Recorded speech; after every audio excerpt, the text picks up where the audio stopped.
Вот эти жилые дома, они все-таки заслуживают бережной именно реставрации.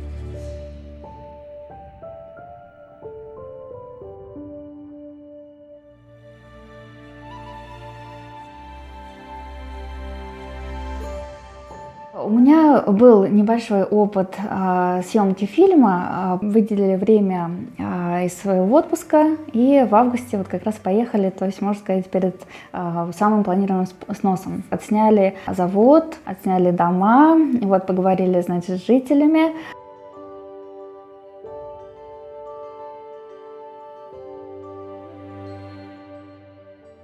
Дома, в общем, в целом произвели довольно-таки такое положительное впечатление, вот, и нам показалось, что они очень такие крепкие. Нас, конечно, да, поразил вот этот масштаб деревянной застройки Чагоды.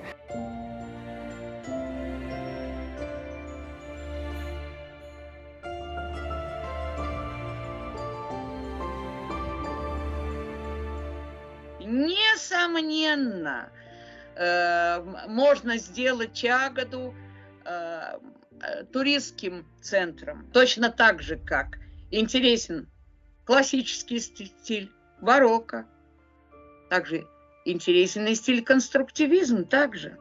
Наши съемки и общение с местной администрацией, и с жителями, и с музейщиками как раз помогло приостановить этот снос.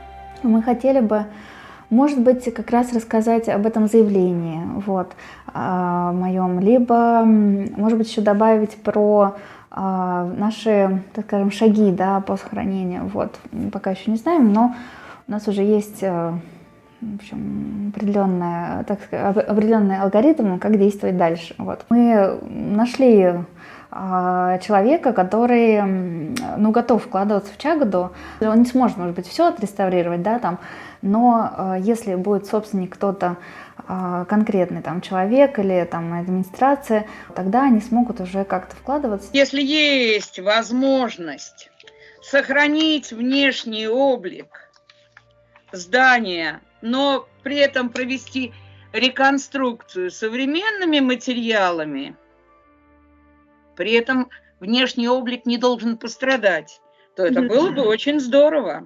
Я лично готова помогать, вот, и там, и с заявками, со всем прочим, вот. Главное, чтобы поселок действительно был сохранен и получил, в общем, вторую жизнь.